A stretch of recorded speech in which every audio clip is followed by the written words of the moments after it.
오늘 본문 제목은 말씀의 검입니다. 오늘 본문 말씀은 히브리서 4장 12절 13절입니다. 히브리서 4장 12절 13절입니다. 제가 받들어 읽도록 하겠습니다.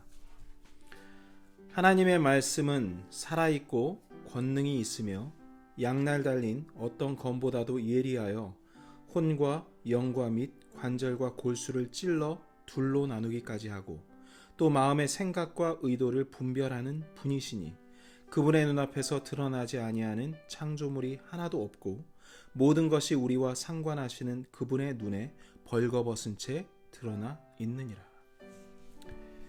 여러분, 교회에서 상처받고 떠난 사람들을 보신 적이 있습니까? 여러 가지 이유들이 있겠지만 그 가운데는 말씀을 전하는 목회자나 말씀을 많이 알고 있다는 성도들에 의해 무시를 당하고 비난거리가 돼서 교회를 떠나는 경우를 많이 보게 됩니다. 어느 곳에서나 말씀 선포의 목적은 분명합니다. 그 목적은 길 잃은 불쌍한 영혼들을 사랑으로 주님께로 이끄는 것입니다. 연약한 자들의 허물들을 사랑으로 덮어주는 것입니다. 언제나 한 몸처럼 섬기고 세워주라는 것이 말씀 선포의 목적입니다. 그러나 하나님 말씀을 판단의 잣대로 삼아서 그들의 믿음이 세워지기도 전에 교회의 골칫거리처럼 전락시키는 일이 이 시대에 만연해지고 있습니다.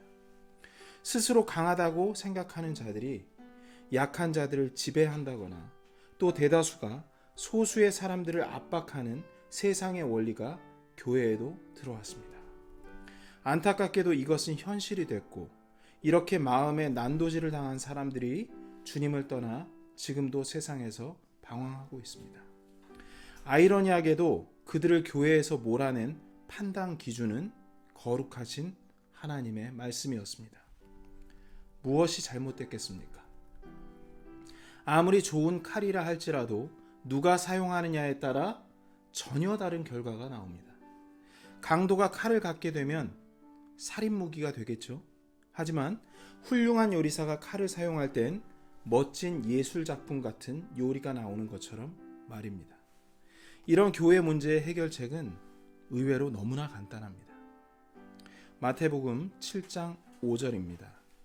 너 위선자여, 먼저 네 눈에서 들보를 빼내어라. 그 뒤에야 네가 분명하게 보고 네 형제의 눈에서 티를 빼내리라.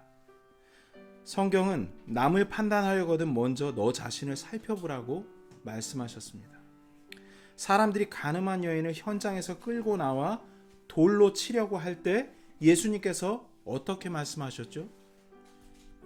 너희 가운데 죄 없는 자가 먼저 그녀에게 돌을 던지라 말씀하셨습니다.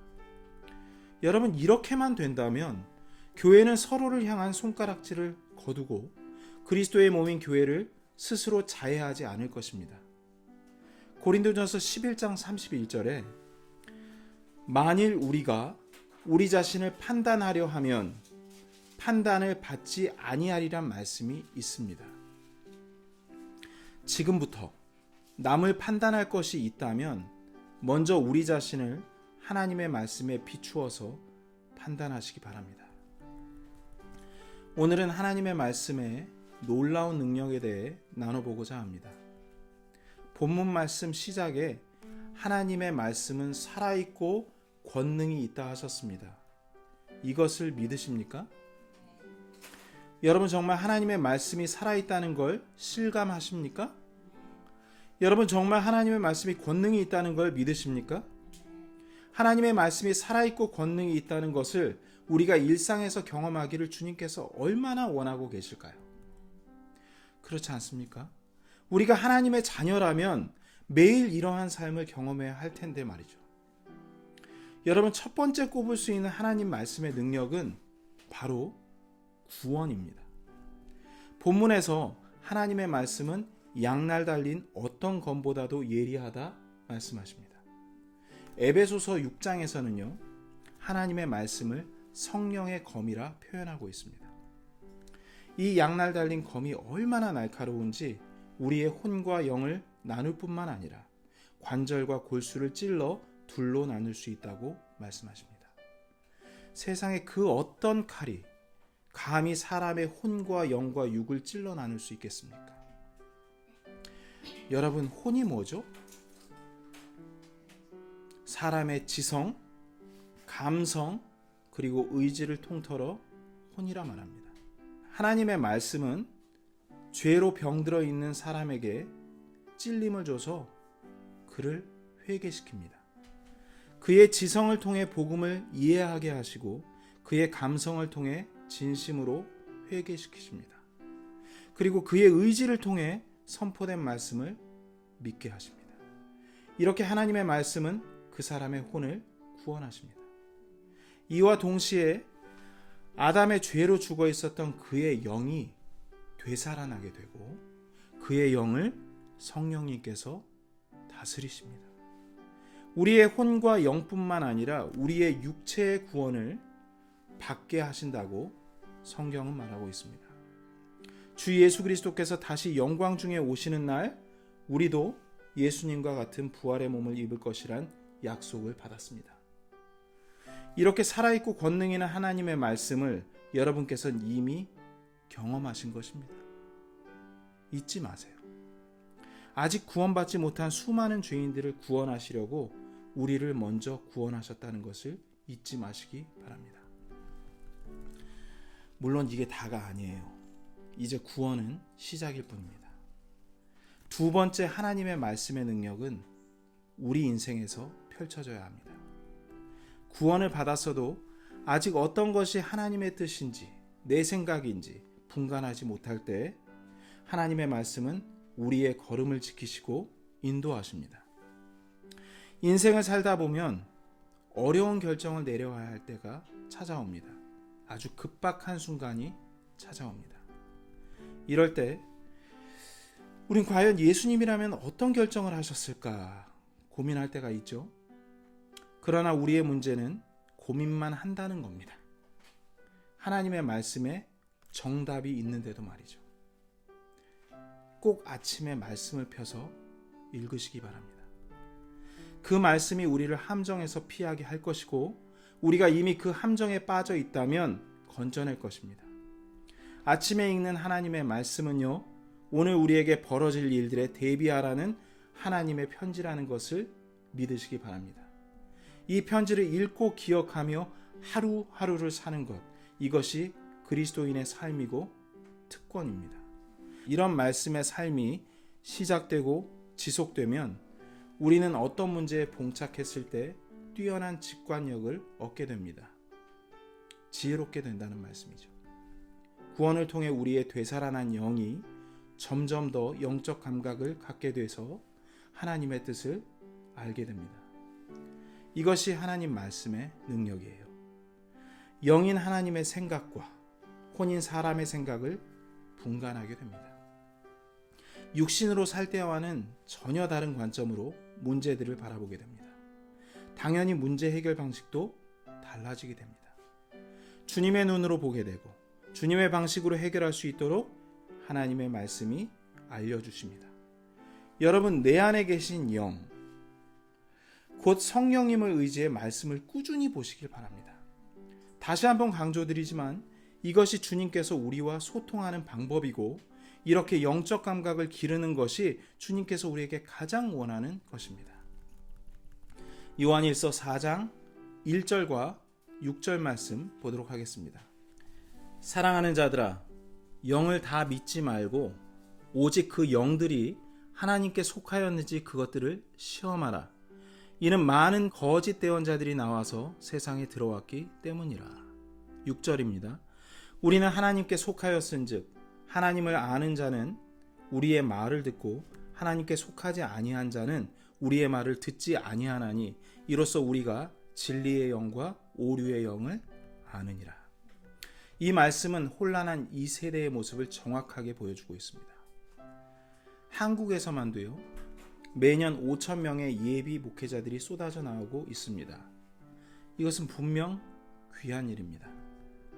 그러나 그들 가운데는 거짓 대언자들도 있습니다. 또 어떤 부류는 처음 시작은 순전한 마음이었지만 시간이 지날수록 변질되는 사람들도 있을 것이라고 성경은 경고하고 있습니다. 목회나 선교를 사업이나 생계의 일부로 보고 성령님의 거룩하심이 드러나지 않는 목회자들이 있습니다. 그들이 배운 지식으로 성도들을 겁주고 그리스도의 종이 아닌 자신의 종으로 만들어서 부리고 있는 자들입니다. 그들은 자신의 필요를 위해 기도할 뿐 잃어버린 영혼들에게는 전혀 관심이 없습니다. 자신이 하나님과 예수 그리스도의 영광을 갈취하고 있음에도 여전히 사람들에게 높임받고 대접받고 싶은 눈뜬 소경들입니다. 우리는 하나님의 말씀을 통해 먼저 우리 자신을 살펴보고 이들을 분별해야 할 의무와 책임이 있습니다. 이 세대는 하나님의 말씀에 관심이 없고 사람들의 목소리에 귀를 기울이는 세대입니다. 하나님의 말씀을 고리타분하고 지루하다 말합니다. 사랑하는 마음을 품고 말씀으로 권면을 해도 좀처럼 받아들이려 하지 않습니다. 시대가 어느 때인데 그런 소리를 하냐고 오히려 되묻습니다. 하나님의 말씀은 영원토록 변함없으리라 이 말씀에 정면으로 맞서고 있으면서도 버젓하게 그리스도인이라 불려지고 있습니다. 이것이 바로 사탄이 하는 일입니다. 사탄은 오류의 영입니다. 사탄은 자신의 거짓 대언자들을 시켜 세상의 철학과 지혜를 현란한 말솜씨로 잘 포장해 사람들을 유혹합니다. 그리고 하나님의 말씀은 상황과 시대에 따라 언제나 변할 수 있고 그 적용 범위도 그때그때 달라질 수 있다고 가르칩니다. 믿음의 울타리인 말씀을 허물고 훼손시키는 일을 서슴지 않고 있습니다. 이렇게 얼마나 많은 사람들이 속수무책으로 당해하는 줄 아십니까? 하나님의 말씀을 보지 않는 지금의 수많은 종교인들이 그 결과물입니다. 성도 여러분, 하나님의 자녀가 자기 아버지의 말씀을 마귀의 말들 속에서 구별해내는 것이 놀라운 일입니까? 아니에요. 이건 너무나 당연한 일입니다. 그러나 이 기본적인 것조차 말씀의 중요성을 모르는 그리스도인들에겐 아주 어렵고 힘든 일이 되어버렸습니다. 성경은 목사님이나 사역자들이 탐구하려고 보는 것이지 우리가 함부로 읽으면 큰일 난다고 얘기합니다. 난 평신도라 성경을 잘 모르는 게 당연한 거라고 스스로 위안합니다. 이렇게 자의반 타의반으로 평신도라는 이름표를 스스로 붙이고 하나님의 말씀을 덮어버리고 사는 것입니다. 여러분 속지 맙시다. 이제 더 이상 사탄의 먹잇감이 돼서는 안 됩니다. 당장 하나님의 말씀을 펴서 오늘부터 읽으시기 바랍니다. 하나님의 말씀은 분명히 살아있습니다. 엄청난 권능이 있습니다. 말씀을 믿는 자들은 영적인 것과 혼적인 것을 구별하는 일보다 훨씬 더 큰 일도 행할 수 있다고 성경은 말하고 있습니다. 요한복음 14장 12절 보시겠습니다. 진실로 진실로 내가 너희에게 이르노니 나를 믿는 자는 또한 내가 하는 그 일들을 할 것이요 또 이것들보다 더 큰 일들도 하리니 이는 내가 내 아버지께로 가기 때문이라. 예수님을 믿는 자는 예수님께서 하신 일뿐 아니라 그보다 더 큰 일들을 할 수 있습니다. 바로 하나님의 말씀을 믿는 자는 예수님께서 하신 일뿐 아니라 더 큰 일도 할 수 있습니다. 성경은 죽어있는 책이 아닙니다. 인생의 교훈서가 아닙니다. 지침서가 아니에요. 역사책이 아닙니다. 성경은 살아있고 권능이 있는 나를 구원한 책, 다른 이들을 구원할 수 있는 책, 수많은 예언들로 가득한 책입니다. 기록된 예언이 단 하나도 빠짐없이 실현되었습니다.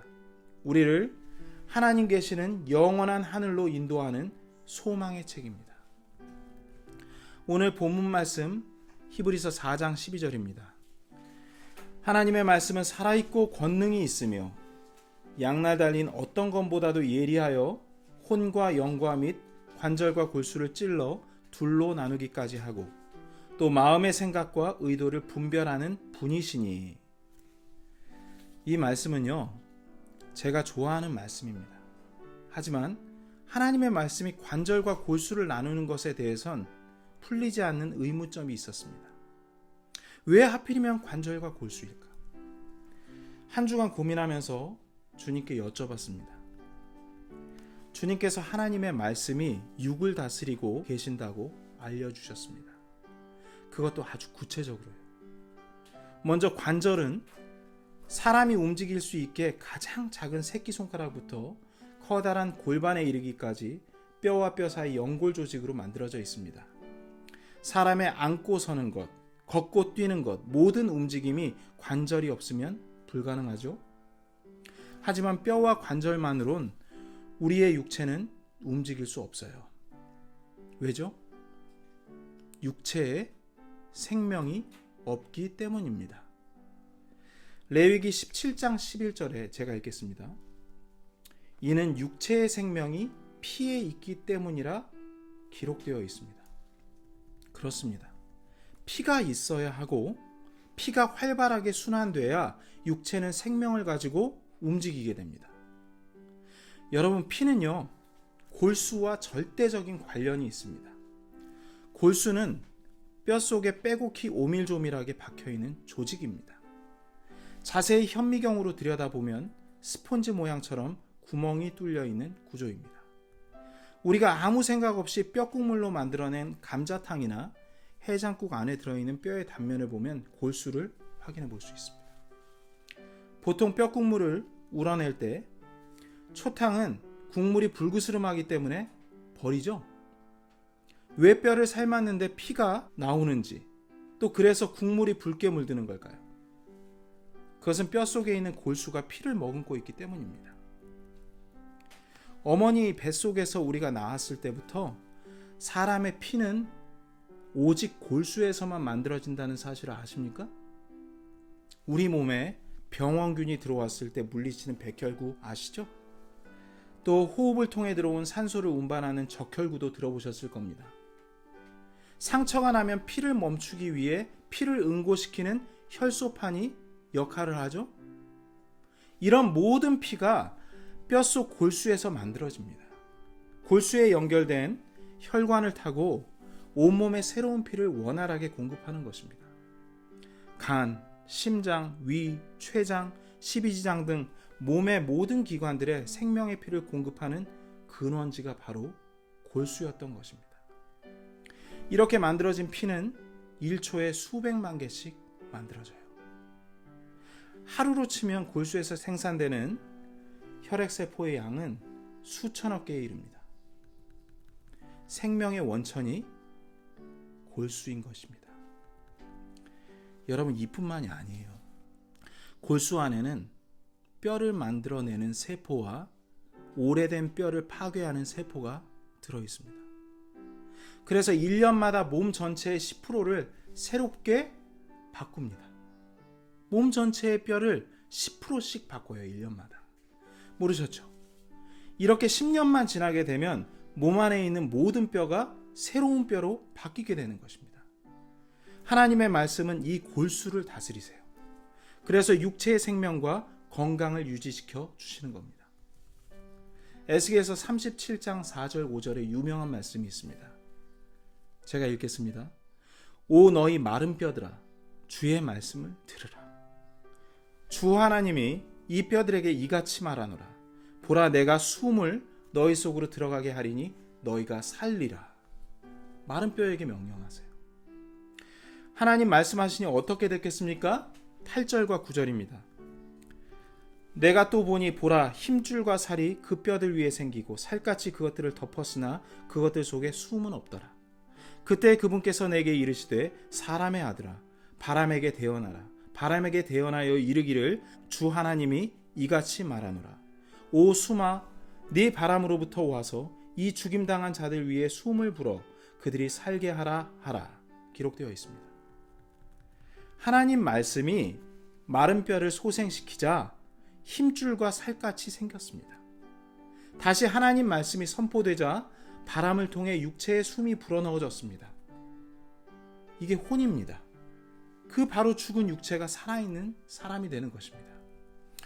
여러분, 아담이 잠을 자고 있을 때 이브는 어떻게 만들어졌나요?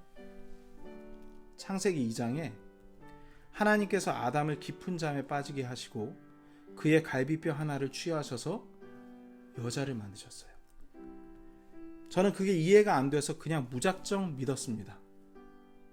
근데 이제 그 말씀이 가능한 줄 믿습니다. 아담의 살아있는 뼛속, 그 골수에는 피를 만드는 세포와 뼈를 만드는 세포로 넘쳐났습니다. 아담의 골수 안에는 아담만의 독특한 특성을 담고 있는 줄기세포도 들어있었습니다. 이렇게 이분은 아담을 꼭 닮게 만들어졌습니다. 줄기세포는 인간의 혈액이나 신경, 심장, 피부세포 등 모든 종류의 세포로 변화될 수 있습니다. 또 세포 분할을 통해 몸이 필요로 하는 만큼 자리를 잡게 만듭니다. 이게 어디서 나왔다고요? 골수입니다. 창세기 2장 22절 23절 말씀입니다.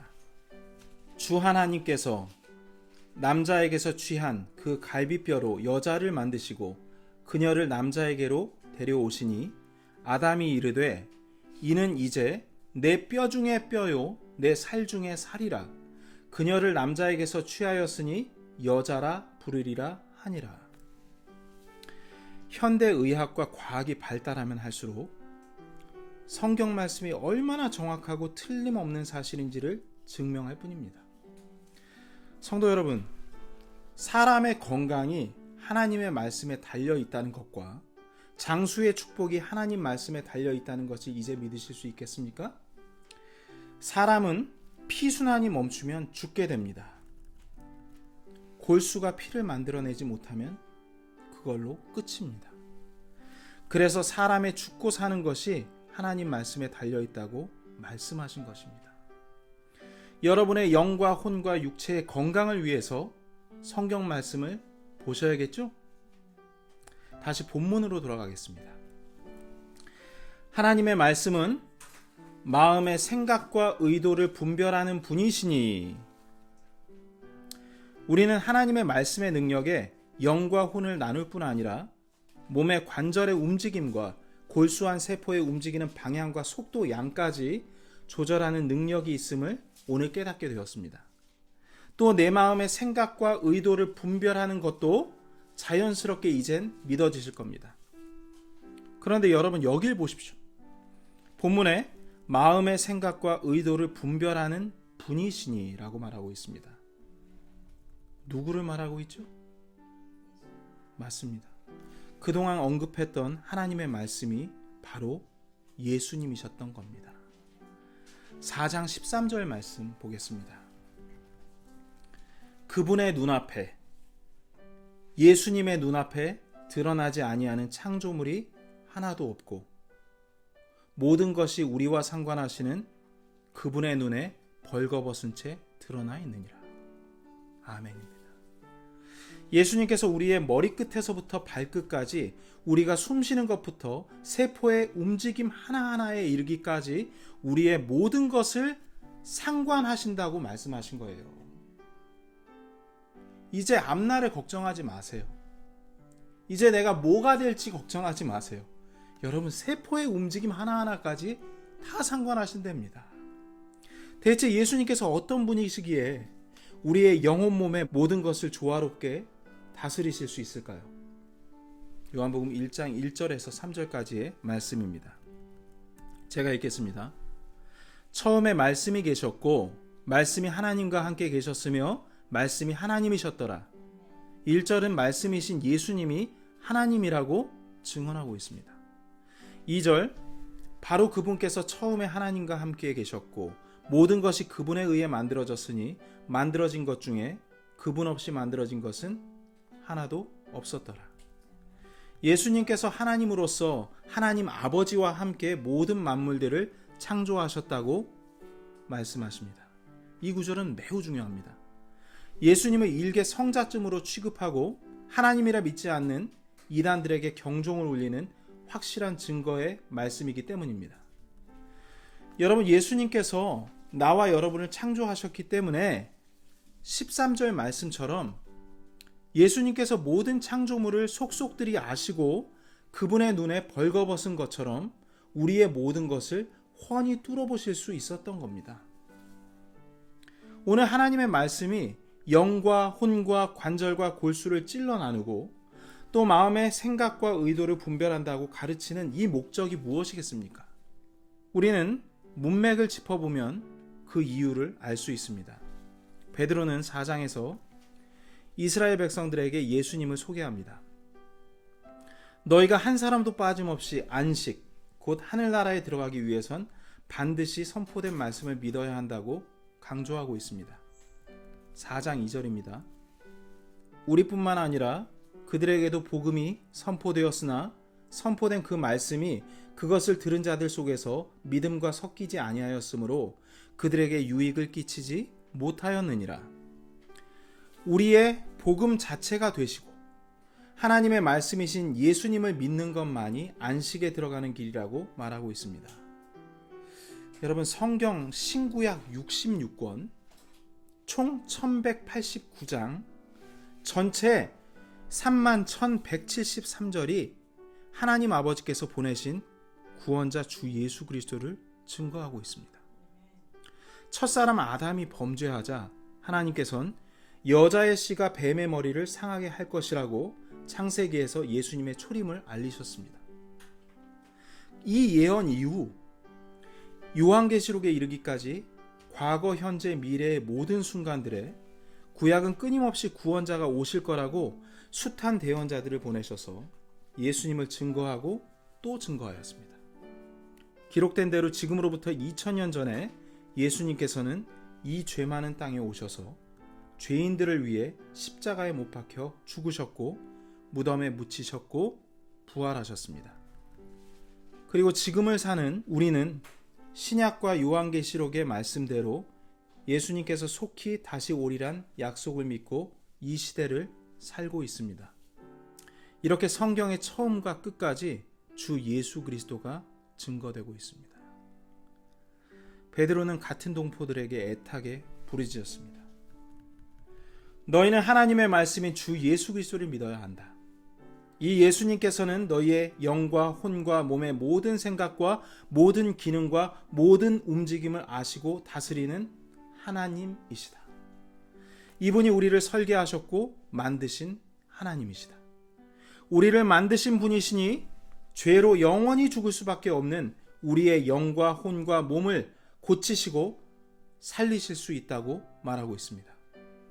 하나님이신 주 예수 그리스도를 구원자로 믿으라고 말하고 있습니다. 여러분, 베드로의 그 마음이 우리를 향한 하나님의 마음이기도 합니다. 이제 말씀을 정리할까 합니다. 히브리서 4장 14절 15절 말씀 보시겠습니다. 그런즉 우리에게 위대하신 대제사장 곧 하늘들로 들어가신 하나님의 아들 예수님이 계신 줄 알므로 우리가 우리의 신앙 고백을 굳게 붙들자. 우리에게 계신 대제사장은 우리의 연약함의 감정을 몸소 느끼지 못하시는 분이 아니요 모든 점에서 우리와 똑같이 시험을 받으셨으되 죄는 없으신 분이시니라. 여러분, 우리 다 같이 세상의 모든 사람들에게 주 예수 그리스도를 전합시다. 하나님의 말씀을 통해 주 예수 그리스도를 만나게 해줍시다. 주 예수 그리스도를 굳게 붙들 때만 사람은 구원을 받습니다. 그분께서는 직접 이 땅에 인간의 몸을 입고 오셔서 아무런 죄도 없이 우리를 영원한 안식이 있는 하늘나라로 데려가시기 위해 모질고 모진 삶을 사셨습니다. 우리를 위로하시기 위해 똑같이 희노애락을 함께 겪어주셨습니다. 멸망받을 죄인인 우리를 늘 안타깝고 불쌍히 여기셨습니다. 그래서 우리 죄인들이 받아야 할 심판을 십자가 위에서 대신 받으셨던 것입니다. 이렇게 우리의 대제사장이신 예수님께서는 하나님 아버지와 죄인인 우리 사이를 가로막고 있었던 죄의 벽을 허무시기 위해 직접 십자가 위 희생물이 되셔서 하나님 아버지께 바쳐지셨던 것입니다. 이 죽음은 저를 포함해서 여러분, 또 여러분, 세상 모두를 대신해 받은 형벌이었습니다. 그분을 통해 우리 모두가 죄와 상관이 없는 의인이 된 것입니다. 이것이 히브리서 4장 전체의 내용이에요. 슬플 때 누가 내 마음을 알아주고 또 함께 해준다면 정말 얼마나 의지가 되고 위로가 됩니까? 내 말 못할 근심과 아픔을 아시는 예수님, 나의 모든 희노애락을 지켜보셨고 나를 가엾게 여기시는 예수님이시라면 믿고 의지할 만하지 않습니까? 우리가 대체 무엇이간데 이토록 친절히 우리를 부르고 계시는지, 정말 예수님의 사랑은 짐작조차 할 수 없습니다. 창세전부터 우리를 계획하시고 구원하셨고 지금도 한 사람도 빠짐없이 하늘의 영원한 안식으로 들어오라고 자신의 말씀을 이렇게 남겨주신 예수님의 은혜와 사랑을 우리 모두 찬양합시다.